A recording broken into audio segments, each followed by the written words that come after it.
guys so much for joining us. And I'm just doing this for the first time on my own. Rachel is ill today, and she's got to go get a COVID test and make sure that everything is fine before she can come into the office. So her family's had a cold, but everything seems to be fine. But Rachel Devine is our branch manager and senior escrow officer at our Boulder location. And I hobble between the Boulder and the Longmont location, but we have offices all over the state, from Colorado Springs and the Pueblo area all the way to Fort Collins. So let us know if you need to be set up with somebody that's in your area. I think that the first part about working with a title company that everybody needs to know is that building a team is really paramount to the success of a realtor. You really could lean on your title representative as a really good source to help you find a reliable lender, inspectors, handymans, tradespeople, photographers, stagers, CPAs, reverse mortgage professionals. Anything that you come across, you should be able to lean on your title rep to help you find someone. A good closer and a title partner truly is like a working marriage. You end up learning how to coordinate all of your closings and all of your contracts in a way that it just becomes a well-oiled machine if you're working with a good title closer. So that is really something that, gosh, at the end of the day, where the rubber meets the road is at the title company.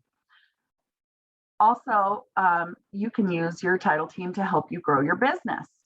So we, as title representatives, sales agents, business development officers, marketing, reps, account representatives, all of us, the same thing. We're the sales agents for the title company.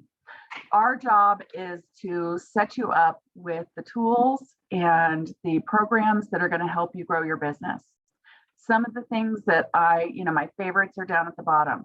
We have HTC Agent. That's going to help you run net sheets for clients when you have a listing. There's also a buyer side deck where you can put in a bunch of information about their loan and how much money they want to buy for the house. It's going to then show you what their payment would be. And that is a huge help as you are trying to decide where you're going to show these people, what their price range is. If they're comfortable with the payment and they qualify for the loan, then you should be able to nudge and play with those numbers a little bit without constantly bothering a lender who is very busy in this hot market that we have. Breakthrough Broker is something that we can set you up with, and they have infinite amount of information and knowledge to articles or marketing materials that will get you going. Value Check is a huge benefit that is unique to some title companies, Heritage Title Company being one of them. We are able to pull ownership and encumbrances reports, otherwise known as O&Es. And these reports are going to show you how your seller holds title, or how the seller of the property holds title, so that you can create the offer correctly. It is going to help you pull farm information so that once you have a listing, you can do 200 of the closest homes to that area or to that property in a radius, and send out a mailer, just sold, or just listed and then just sold. Lately, it's been just sold because things are hitting the market so quickly, or leaving the market so quickly once they hit, that we don't even have time to do a just listed postcard. But truly, you can lean on us to figure out, well, what have you seen the successful agents do? And we can provide you with that information. Brandy, I have to tell you, Lori McGregor set me up with the HTC app on my phone, and I love it because I can whip out net sheets super fast right in front of them. I can actually download it and email it to them immediately. It has just been one of the most amazing tools that's really helped me, streamline my business. So I appreciate that. So I have to tell you, I'm a HTC fan already. Awesome. Thank you, Amber. It's so good to hear that. And yeah, there's even a spot when you do that, the net sheet, you turn the phone to the side, or if you're on your laptop, you can click the advanced features and it'll tell you what they would get from closing at $5,000 or $10,000 higher than the asking price, or $5,000 or $10,000 lower. It automatically calculates the change in commissions and title fees based on the sale price. So it's such a huge benefit and help. And it has a lot of, if you do the premier version of it, where you pay $12 a year, then you get a lot of content that you can put on Facebook or Instagram. It has a ton of that type of information. So yes, Yep. That's what we're here for. And it makes me look like I know what I'm doing, and yet it's really information from you all. So I so appreciate it. It's great. You are so welcome, Amber. And that's what we are here to do, is to make you guys shine. And if you don't have a title company that's making you shine, you need to get a new title company. Truly, that's where, where the rubber meets the road, and the last impression that your clients are going to have is sitting at the table to do their closing. And you want to make sure that the people representing you are doing so well. Okay. Let's talk about ordering title commitments. So when everybody's under contract, you want to notify the title company immediately, as soon as you possibly can, that you're under contract. So the minute you get all of those signed contracts, those signatures on the contract, you want to send in the title order. Doesn't matter if it's at 9 p.m. or 6 a.m. or what have you. It will sit in our email and we'll get it as soon as we get into the office, and we'll start that order. The reason it's so important is because those dates and deadlines, we're responsible to help you meet them on many occasions. Specifically, the CIC documents that you're required to obtain for a seller on that HOA paragraph of the contract. It's really important that you give the title company enough time to get those ordered if you want them to do so. So we don't order the CIC documents unless it's specifically requested. That's something that you need to know as well. So if you have got, if you want that to happen on all of your listings, then you need to communicate that to the closer ahead of time. If it's something that you want on a case-by-case basis, because you've got some clients that are more tech savvy and are able to get to those things, there's a charge to do this. We go through Association Online. They charge us $60, $80 to pull those documents, but they tell us that we have to have 4 business days in order to get those documents in hand. Well, we have to get a signature from your client that allows us to request the documents on their behalf. So we have to get that time, we have to have time to get your client to sign, and then time to get the documents. So typically it's like 48 hours for a seller to sign that doc, and then another 4 business days to get the CIC documents. Also, when you are providing the contract, you need to make sure that we also know the commission split. And we need name and cell phone numbers for each buyer and each seller. So whether you're working with a buyer or you're working with a seller, you're going to want to provide that information to the title company. It's a quick email. If you don't want to share it, if you're not using CTM, which many people do, but if you're not, you can share that information with us via email. You are using CTM, you can share that information on a separate sheet so that you're not divulging the cell phone number of your client to the other agent. I know that is, historically something that people have been concerned about. The reason we need all of that information is because we are starting to, all title companies really are starting to roll out basically rooms where the title and the process of the file in progress is viewable by the parties that have been invited.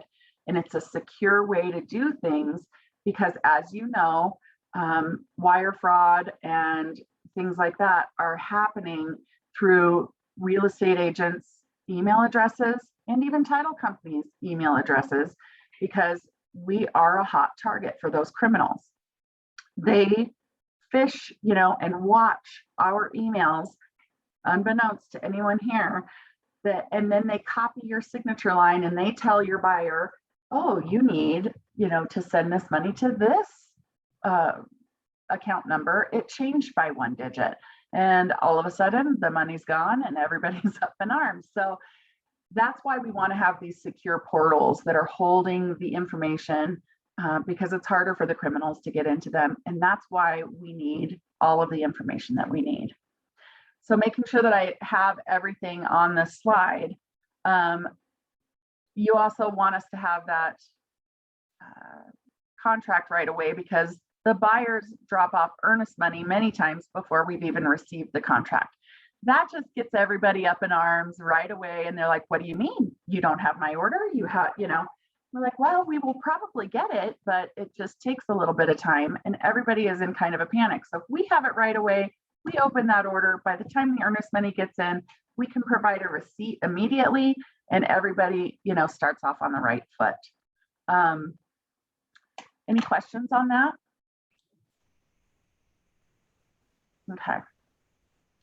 So now we're just going to talk about keeping your transaction moving forward smoothly.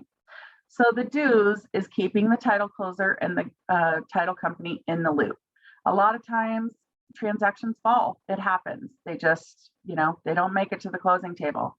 Your title closer needs to know this for way more than one reason. We need to cancel out the information in our system. We need to be able to stop working on it, because, from the minute you deliver it to us until it gets to the closing table, we are doing work on the file to obtain payoffs and, HOA information. We want to be able to stop doing that. We also want to be able to return earnest money to the buyer when that happens, so that they can move on and find another house, and so that your property is freed up for the next buyer.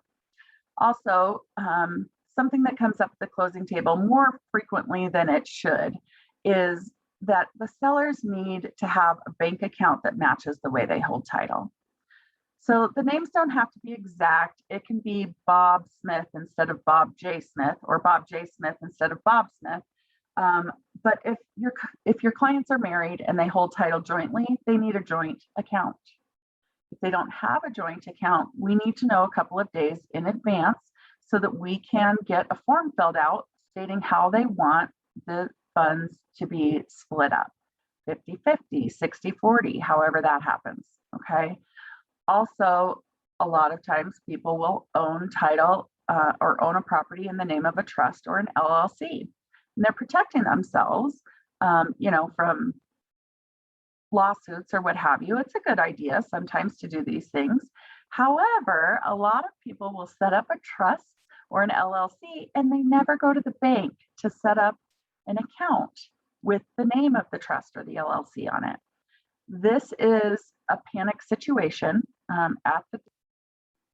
it's something that we all can avoid if we have that information. If they hold title in a trust or an LLC, they need a bank account in the trust or the LLC. Okay. Reviewing your title commitment is, albeit boring, but it is. When that comes in, you need to make sure that you review it. And if you have questions, something looks funky, reach out to your sales rep, reach out to your closer, see what it is that, that's bothering you, and we'll take a look at it and make sure that it's okay. Things that come up all the time are, with a common name, are like tax liens or judgments, things like this. It can oftentimes be easily cleared up with a social security number. You don't want to email that. You want to have a conversation with your closer or your rep, and we can write that down by hand. This is why these things are a marriage, because you have to trust who you're giving your client's information to, not just somebody random. So those things are really easy to go through. Also, ordering an O&E prior to even listing the property you're going to have a really good heads up on what's there. Okay, so if there is some kind of a judgment or a lien, we can get on top of it and make sure it's not your person before you even, go live on the MLS. So also, you want to make sure that the lender is on board and notified of power of attorneys. If the buyer needs a mail out, or the seller sometimes. If there are amends to the contract, you have renegotiated your commissions, we need to be aware. If you need monies escrowed post-closing, the lender is going to have a big say in that. So also, I'm going to just throw in here that when you talk to the lender about escrowing funds post-closing, you need to do so hypothetically, as opposed to telling them immediately, this is for such and such address and this is what we need. I would always pose the question hypothetically so that you have an easier time maybe wording an amendment or what have you so that it will be accepted by the lender. Okay. Any questions there? All right. Well, now we're at the don'ts. So one thing that we have noticed recently, and especially in this hot market, is that people want to close as soon as they can. And that makes their offer more attractive. Well, it does, because the shorter time frame you have to get from contract to closing, it's it decreases the chance that the deal is going to fall. But while everybody wants it to be, sooner rather than later, it's really, really important that you don't jump the gun and that everybody has enough time to ensure that all the issues are resolved, that inspections are performed and loans are approved and repairs are made. Buyers have their federally regulated 3 days in advance to review the documents from the lender. You have to make sure that they have time to do so. A lot of times the lender is going to say, sure, I'll be ready, because the loan officer isn't actually involved in taking care of the pieces that the loan processor or the loan closer or the back end closing department from the loan side is taking care of. So the loan officer says, sure, I'm sure it would be fine. And then when they tell their team, everybody's up in arms. So it's really best to avoid moving the closing date up if you can. Although it's nice for people, it really can kind of throw a wrench in the spoke, so to say. Also, don't let the buyer wait until the last minute to procure funds for closing. So it's really important as well that if you are waiting on settlement statements, which you should most definitely have the day before, but sometimes a lender will not provide us with a balanced CD, until the day of closing. And that's really unfortunate when that happens, but it happens. That right there will tell you how, if you want to work with that lender again or not. But you need to talk to the closer, get an estimated settlement sheet, have your buyer wire $2,000 over the amount that they're supposed to bring or something like that, and we can cut them a check back. To have them wait until the day of closing to request a cashier's check or to send the wire is certain death, because we cannot give out keys until everybody has signed, all requirements have been met, and all monies are deposited in the account. It helps so much to have that stuff in advance. Another thing that I'll point out while we're talking about this that Rachel would normally do would be to say that we need to know the exact amount of money that the buyer is wiring in for closing, because when we are checking our systems for a wire, we get thousands of wires a day, hundreds if not thousands. And if we don't have the exact amount, we aren't going to get the ping on the computer that says, yes, that amount is in the file. So we can do a range, of maybe $5,000 plus or minus what we're expecting. But sometimes buyers will send two different wires because they're sending a wire from one account, with Charles Schwab and another account with First Bank. So if we don't know that, we're going to think that the wire is not in and everybody's going to be in a panic. So those are little tidbits to help you get through closing day with a little less stress. So, we haven't gone over what a title commitment is or what title is, because I think you guys are probably already aware. We do have courses that are Title 101, how to read a title commitment, common pitfalls and what have you, which is kind of what we just went over. But we do perform those classes, and we do provide CE credit from time to time as well. So please, let me know if you need anything. I'm here for you guys. Rachel's information is up on the screen, and so is mine. We are happy to help. Another thing that I'll say is that once you find a title closer that you really like to work with, it doesn't matter where the property is.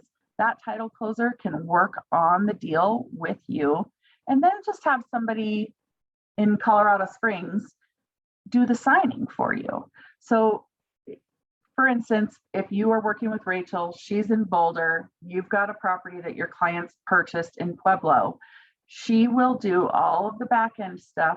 She knows how you like everything done. So it's going to flow in the exact same manner, but she's going to ask somebody from the Pueblo office to do the presentation, or she'll hire a notary to do so.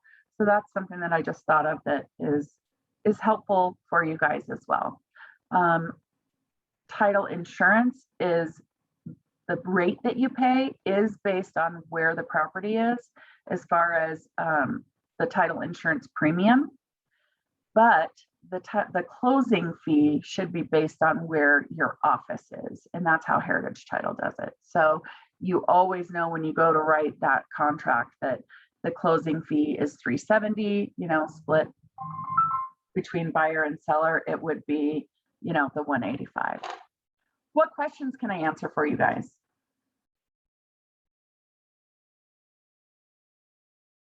None? So I just have a question, Brandy, and thank you so much for the info. I remember when I first got in the business, I thought, "Ooh, title, ooh, that's boring, and ooh, I don't want to look at it." And I remember going and actually touring one of the title companies up here in the Fort Collins area, and I just was like, "All right, whatever." Until I got into closings that had issues on title. Yes. So if you wouldn't mind just sharing with us a couple of the snafus that you come across that, like, for example, I know I've come across, unfortunately, somebody that was did not pay their child support payments. Yeah. It showed up, and that was against a seller. And we ended up having to pay $17,000 to the, what is it, Colorado Child Support Protection Registry. Yeah. Right. Before we could actually get clear title on the property. So what other things have you seen that are a little bit crazy out there that we might need to be aware of and kind of look for? Right. Well, judgments are common. And people will say, oh, that was years ago, but it's still showing up against their name, which also attaches to their property. Tax liens can happen, and we need advance notice of that because it takes quite a while to get a tax payoff from the IRS. You can imagine. Things that happen, we had somebody, Rachel was in a closing one day that we ask you to sign that you are not aware of any, you haven't made any purchases recently that would affect, your payoffs. Well, this woman said, honey, we were showing her the payoff for the home equity line of credit. She said, honey, is that the Chase card that we put the mobile home on, or, the RV on? So they spent $100,000 from their home equity line of credit, not realizing that it was going to affect the closing. They thought it was just like a credit card. So yes. Yes. They were intending, luckily, to pay it off with the proceeds from the home. So we were able, obviously closing was delayed by several hours, but we were able to contact the mobile home, not mobile home, I'm saying that wrong, RV. the RV company, Yeah. and get a payoff and then take that out of their proceeds. And we still close that day, but those are the kinds of things that will come up last minute. Also, if you aren't aware or don't bring to the closer's attention, we've had situations where we go into the closing table and we've got all of the documentation with Mr. Smith and Mrs. Smith. And Rachel one day walked into the table and she said, well, where is Mrs. Smith? And the gentleman was there and he said, she's been dead for 10 years. That is a really awkward and uncomfortable situation too. So now we need copies of the death certificate. We need a lot more information than what we originally thought. And those kinds of things can really slow a closing down. So for sure, those are the last minute things that come up on closing day. So it's really important to make sure that you've got all the ducks in the row prior to sitting at the closing table. And a lot of that will show up on your title commitment, right? Your child support lien probably was on there. So if you read through it, if there's anything that you don't totally understand, call your title closer. Mm-hmm. Rachel is awesome. She'll even review a title commitment that isn't with Heritage Title with you. If there's something that you are really concerned about, she'll say, just forward it to me. And she'll look at it and she'll say, well, this is in my, opinion, this is what you're looking at. So. Yeah. Well, I really appreciate all the information and the knowledge. And I know Jill Cox, she's my cousin-in-law, so she's married to my cousin. I attend her monthly trainings, what have you, there, I think are sponsored by Heritage as well. Industry updates, yes. Very informational. And we heard from Terry Williams, I believe. Is he your senior examiner or something? Okay, yes. Yeah. And it was just amazing information about the different deeds and the way that title could be held and some of the issues that we might come across on that. And I know, even though I've been in the business for what it seems like forever, right. I'm always learning new things, and especially in the world of title. So Brandy, thank you so much. You're welcome. For all of your information. Amber, I sent to you 3 PDFs. I don't know. Let me see if I can open that up and just show you guys what you'll be looking for. So I've got the ways to hold title PDF, which is kind of crazy when you think about it, how many different ways there are. I'm going to pull this over here and share it this way. It doesn't want me to do it. Well, anyways, you've got your ways to hold title, a vesting chart. You've got, there we go. Can you see that? Mm-hmm. And it's got all the different ways that you can hold title and divisions of interest and what happens when someone dies and what we need. So that's a really great PDF to have on hand. We've also got the contract date guide. And of course, this is for Colorado. But this was done by Jill Cox's husband, who is a real estate attorney. And so here it's telling you all of, days from mutually accepted contract is what MEC is. I'm also going to throw in a little thing here and say MEC on the actual contract is a nightmare for title, because we don't know if you are including the weekends or if you aren't, if you have paid attention to a holiday that falls within that 30 days or if you didn't. So it's a guess for us at that point. So when you're preparing a contract, you want to make sure that you actually have hard dates in there. And then we've got types of deeds that I sent out to Amber so that she can share this with you as well. So you've got special warranty deed, general warranty deed, bargain and sale deed, and the personal representative's deed. So all of these things are, we can prepare, but you do have to have an open file with us in order for us to prepare any kind of deed. So thank you guys so much for the opportunity to speak to all of you. Well, yes, and thank you. And I also just, I'll throw in a plug for your 1031 exchange department as well. I had to pull a commercial deal over that was not going to close at a different title company that somebody had chosen, not me. And Right. we were able to get it done within 10 days. And it was a $3.2 million deal. And Wow. you guys just did an amazing job because you helped our investors understand what was going on, the benefits and or the detriments of doing a 1031 without having to dissolve the LLC at closing. I mean, it was a mess to begin with. And Right. yet when we brought it over, you were able to help handle it and take care of it. And I just, again, I'm a huge fan. So thank you. Thank you. Mwah. We appreciate all the love. Yes. And please, yeah, reach out. Let me know anything you need. We got your back. Good deal. Thanks, Thank you, Brandy. Brandy. Thank you.